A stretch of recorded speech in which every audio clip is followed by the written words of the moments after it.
ইসরায়েলের প্রতিরক্ষা মন্ত্রী ইসরায়েল কাটজ বৃহস্পতিবার 23 এপ্রিল বলেছেন, ইসরায়েল ইরানের বিরুদ্ধে যুদ্ধ পুনরায় শুরু করতে প্রস্তুত। তারা যুক্তরাষ্ট্রের সবুজ সংকেতের অপেক্ষায় আছে। এক ভিডিও বিবৃতিতে কাটজ বলেন, ইসরায়েলি সেনাবাহিনী প্রতিরক্ষামূলক ও আক্রমণাত্মক উভয় দিক থেকেই প্রস্তুত এবং লক্ষ্যবস্তুগুলো চিহ্নিত করা হয়েছে।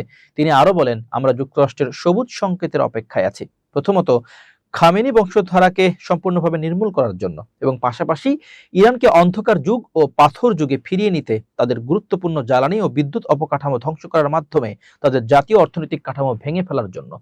কাটজ দাবি করেন, এবার যখন হামলা পুনরায় শুরু হবে তা ভিন্ন ও আরো প্রাণঘাতী হবে এবং সবচেয়ে সংবেদনশীল স্থানে বিধ্বংসী আঘাত হানা হবে। ইতোমধ্যে ইরান যে বড় ধরনের ক্ষতির মুখোমুখি হয়েছে, তার পরবর্তী ধাপ হবে পরবর্তী আক্রমণের ফল। সেটি তাদের ভিত্তি কাঁপিয়ে দেবে। এদিকে মার্কিন প্রেসিডেন্ট ডোনাল্ড ট্রাম্প মঙ্গলবার ঘোষণা করেছেন, ইরান ও যুক্তরাষ্ট্রের মধ্যে চলমান যুদ্ধবিরতির মেয়াদ অনির্দিষ্টকালের জন্য বাড়ানো হয়েছে। এটি 8 এপ্রিল কার্যকর হয়েছিল এবং তেহরানের সঙ্গে আলোচনার জন্য সময় তৈরি করার উদ্দেশ্যে বাড়ানো হয়েছে। নতুন আলোচনার পরিকল্পনা পাকিস্তানে হওয়ার কথা থাকলেও তা বর্তমানে অনিশ্চয়তার মুখে পড়েছে।